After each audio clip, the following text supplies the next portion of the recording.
کیا اپڈیٹ ہے آج کی؟ دیکھیں کل جو اپلوڈ کی گئی ہیں ماشاءاللہ قوم نے دیکھا ہے، فارم 45 47 48 49، یعنی ایسا بڑا مذاق کسی ملک کے جو ہے جمہوری عمل سے نہیں ہو سکتا ہے، جس سے اندھے کو بھی بچے کو بھی نظر آ رہا ہے کہ جس طرح سے وہ انٹرپولیشن،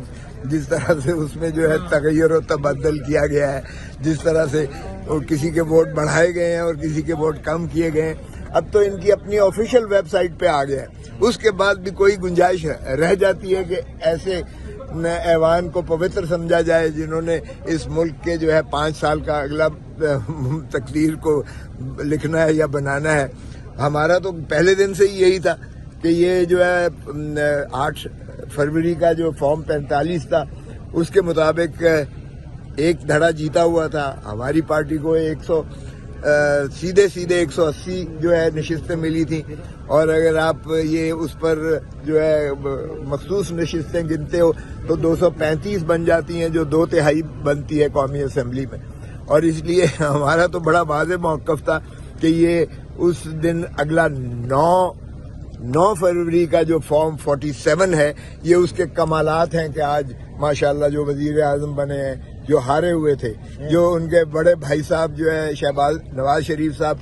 جو ڈاکٹر یاسمین سے ہارے ہوئے تھے فارم 45 پہ 8 فروری کو عوام نے مسترد کیا، ان کو بھی ساتھ ہی ایوانوں میں بٹھا دیا۔ اور پھر جو خواجہ آصف صاحب ہماری ریحانہ ڈار سے ہارے ہوئے تھے، وہ بھی ماشاءاللہ اب ایوان میں بیٹھے ہوئے اغلباً جو ہے وہ حلف بھی لیں گے۔ احسن اقبال صاحب جو ہارے ہوئے تھے وہ بھی نہ صرف حلف لیا ہے بلکہ میرے خیال میں وہ وزیر بھی بن جائیں گے۔ سو اگر جیسے میں نے اب یہاں بھی عرض کیا کہ فارم جو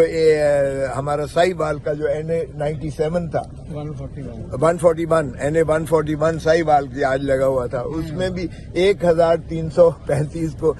335 بنا دیا، 1000 اس کا اڑا دیا، اور اسی طرح 32 پولنگ سٹیشنز میں سے 16,000 کو کم کر کے ان کو ہرا دیا گیا، اور وہ نظر آ رہا تھا فراڈ جو ہے کیا ہوا، اور اب تو آشکارا ہو گیا جو خود الیکشن کمیشن نے آفیشیل ویب سائٹ پر جو جاری کیا ہے۔ سو ہم سمجھتے ہیں کہ، اور میں نے کہا کہ شورن آف موریلٹی اٹ از باربیرٹی، پھر تو جنگل کا قانون ہے اگر اس میں اخلاقیات اور اس میں اگر صداقت کو آپ نکال دیتے ہو۔ سچائی اور صداقت کے بنا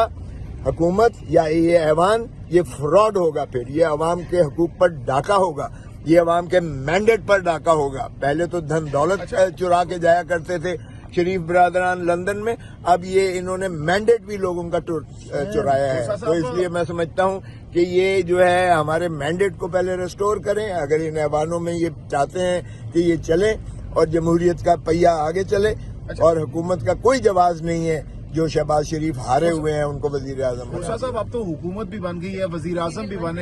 گئے ہیں، تو ان الیکشن کمیشنز کے آپ چکر لگا رہے ہیں، ڈیلی بیسس پر آ رہے ہیں، اس سے کوئی فائدہ ہوگا؟ کیونکہ حکومت تو بن گئی ہے، اب وہ کابینہ بھی بننے والی ہے۔ دیکھیں فائدہ ہو یا نہ ہو، ہم کسی فورم پر ہم نے جو ہے اپنا ہر جگہ نالش کرنی ہے، ہر جگہ اپنی آواز اٹھانی ہے، ہر جگہ عوام کے حقوق کی بات کرنی ہے۔ عوام ہم سے پوچھتی ہے، مجھ سے جو 45,000 ووٹوں سے جیتا ہوں، مجھ سے بھی پوچھے گی کہ ہم نے تو بھائی ووٹ دیے PTI کو، ہم نے عمران خان کو ووٹ دیے، ہم نے جو ہے آپ کو اس لیے اس ایوان میں تو نہیں بھیجا کہ آپ جعلی لوگوں کے ساتھ بیٹھیں اور ایک فراڈ کا حصہ بنے۔ سو ہم یہاں بھی کہیں گے، پارلیمان میں بھی کہیں گے، عدالتوں میں بھی